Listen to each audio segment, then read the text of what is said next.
Hey guys, welcome to my channel. I hope you all are doing well. तो guys, आज हम जिस topic पर बात करेंगे, जो हम टॉपिक पढ़ेंगे वो है स्टोरी राइटिंग, जो कि इंग्लिश का एक टॉपिक है। आपकी एक्सरसाइज में अगर आप 9th से 12 के बीच में हो, आप पढ़ाई कर रहे हो, तो ये आपको पता होगा, ये आपकी एक्सरसाइज में होता है। पेपर में आ सकता है, नहीं भी आ सकता है, लेकिन आपको ये चीज़ें पढ़नी ज़रूरी है। और सबसे बेस्ट पार्ट जो है कि वो ये है इस एक्सरसाइज का कि ये इंटरेस्टिंग भी बहुत ही ज़्यादा है। स्टोरी पढ़ना तो हर किसी को पसंद होता है, तो ये इंटरेस्टिंग भी बहुत ज़्यादा है। So without any further delay, let's get started. तो स्टोरी राइटिंग सीखने के लिए आपको सबसे पहले क्या करना होता है कि आपको स्टोरी की आउटलाइंस दी होती हैं। देखिए, ऊपर लिखा हुआ है, read the outlines given below of a story and right it in full using these outlines and your own ideas. Write the answers in 150 words. Assign a suitable title and moral to it. तो इसमें क्या करना है कि इसमें सबसे पहले आपको आउटलाइन दी होगी स्टोरी की कि क्या क्या चीज़ें हुई, उसको बहुत ही शॉर्ट में दिया होगा। और उसके बाद उन चीज़ों को जोड़कर आपको एक स्टोरी तैयार करनी है। तो सबसे पहले क्या करना है, सबसे पहले देखिए फर्स्ट लाइन लिखा हुआ है, a bee falls into a tank.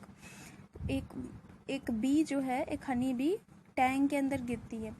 A dove flies past, drops a large leaf into the water. The bee climbs on the leaf, flies away. A boy take aim at the dove, the bee stings, the dove is saved. तो इसमें हमको सबसे पहले क्या करना है, अगर हमको इसको सॉल्व करना आना है तो सबसे पहले हमको क्या करना चाहिए कि जितने भी टर्म्स दिए उनको आपस में कहीं ना कहीं रिलेट करके देखना चाहिए। सारी चीज़ें, चूँकि ये स्टोरी है तो सारी चीज़ें आपस में रिलेट कर रही होंगी, और तो इसके लिए हमको चीज़ों को आपस में रिलेट करके देखना चाहिए। ये हमारे अंदर ये एबिलिटी होनी चाहिए कि हम चीज़ों को रिलेट करके देख सके कि क्या चीज़ कहाँ पे यूज़ हो रही है और क्यों यूज़ हो रही है। इसमें एक भी टर्म अननेसेसरी नहीं होता, क्योंकि इसमें बहुत इंपॉर्टेंट टर्म्स दी होती, सिर्फ आउटलाइंस दी होती, तो अननेसेसरी इसमें कुछ भी नहीं हो सकता। तो सारी चीज़ें रिलेट करके देखनी होती हैं। तो जैसे लिखा हुआ है, bee falls into the tank, तो बी टैंक में गिरती है। अब एक डव उधर से गुजरता है, एक डव जो बर्ड होती है वो उधर से जाती है। ड्रॉप से large leaf into the water. तो जब यहाँ पे लिखा है ड्रॉप से large leaf into the water, तो हमें ये समझना है कि बी जो है टैंक में गिरी, टैंक में भी पानी होता है। अब डव जो वहाँ से जा रहा था, ड्रॉप से large leaf into the water, तो उसने पानी में लीफ गिराई। इसका मतलब उसने टैंक में लीफ गिराई और बी जो है उस पर चढ़ जाती है। तो ये हमारा एक पैराग्राफ, ये हमको समझ में आ गया कि बी जो है वो टैंक में गिर जाती है, डव उसकी हेल्प करता है, वो एक लीफ जो है वो वाटर में डालता है, जिससे कि बी उस पर चढ़ के निकल जाती है। फ्लाइज अवे लिखा हुआ है यहाँ पे, flies away, bee flies away. अब उसके बाद यहाँ पर एक सेकेंड पैरा, इतने में ख़त्म नहीं होती स्टोरी, इतनी शॉर्ट स्टोरी तो होती नहीं है। तो यहाँ पे हमें इसका सेकेंड पैरा अब यहाँ से स्टार्ट होता है कि a boy takes aim at the dove, the bee stings, the dove is saved. तो यहाँ पे फिर क्या होता है कि इसके सेकेंड पैराग्राफ जो रहता है उसमें क्या रहता है कि अब एक लड़का जो रहता है, जो बहेलिया होते हैं, उसने डव पे वो टारगेट करता है, निशाना वो लगाता है, फिर बी उसको स्टिंग करती है और फिर डव जो है बच जाता है। तो ये हमारी स्टोरी है। तो इसको सॉल्व करने के लिए प्रेजेंस ऑफ माइंड बहुत ज़रूरी है। सेकेंड, हमको चीज़ों को रिलेट करना चाहिए कि कैसे क्या चीज़ में कहाँ से हो रही है। अगर हम ऐसे करते चलेंगे तो एक्सरसाइज हम मिनटों में सॉल्व कर लेंगे। और अगर आप स्टोरी जानते हो तो वेल एंड गुड, और अगर आप स्टोरी आप नहीं जानते हो तो ये चीज़ तो आनी ही चाहिए। सेकेंड चीज़ मैं ये बोलूँगी कि आप स्टोरी कंप्लीट करो, और उसके साथ अगर हो सके तो स्टोरी का मॉरल देना बहुत ही ज़रूरी होता है। अगर आप स्टोरी का मॉरल दे देते हो तो उस पर आप एक्स्ट्रा मार्क्स आप गेन कर सकते हो, आपको एक्स्ट्रा मार्क्स मिल सकते हैं।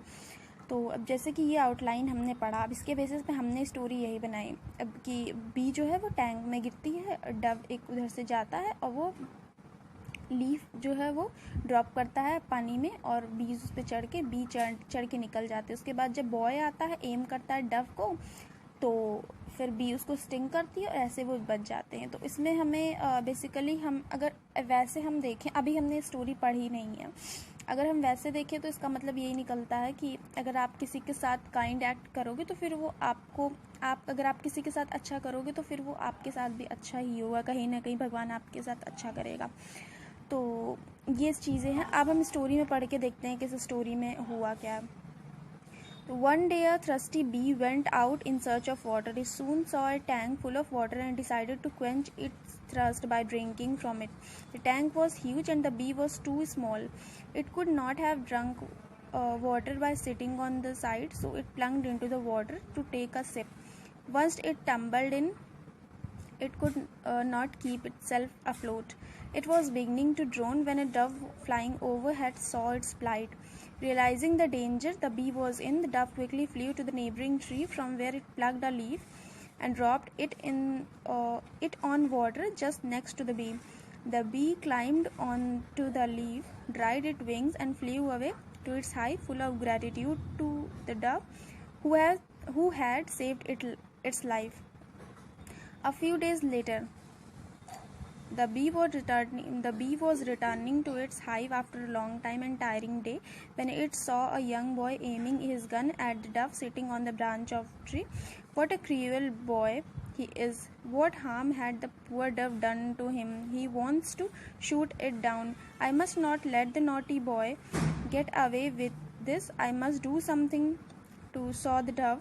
And so the bee flew down and sat on the boy's wrist and stunning him just as he saw going to release the trigger of the gun.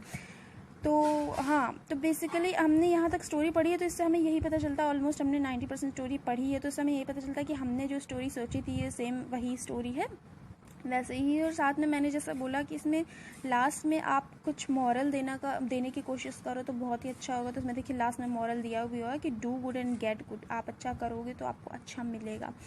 तो इसी के साथ, और अगर आपको ये चीज़ें सीखनी है तो अगर आपके पेपर में नहीं भी आने वाली ये चीज़ें तो भी आपको ये चीज़ें मेरे हिसाब से आपको ये सारी चीज़ें आनी चाहिए। इंटरेस्टिंग होता है। तो आप कोई भी गाइड ले लो, आप कोई भी रेफरेंस बुक ले लो, और कितने पेपर्स होते हैं और कितने बुक्स आती हैं, बच्चों के पढ़ने वाली बुक्स आती हैं जिसमें भी ऐसी एक्सरसाइजेस दी होती हैं, आउटलाइन दी रहती हैं, उससे आपको अच्छी स्टोरी क्रिएट करनी होती है। तो आप वो चीज़ें सॉल्व करके प्रैक्टिस कर सकते हो। ऑल्सो नीचे जो मीनिंग्स दी होती हैं, वर्ड नोट्स दिए होते हैं, उसको आप ज़रूर से पढ़ें। इससे आप कई सारी वर्ड्स आपके माइंड में बैठ जाते हैं, आपको इससे अच्छी नॉलेज हो जाती है। तो अगर आपको वीडियो अच्छी लगी हो तो वीडियो को लाइक करें, मेरे चैनल को सब्सक्राइब करें। Thanks for watching.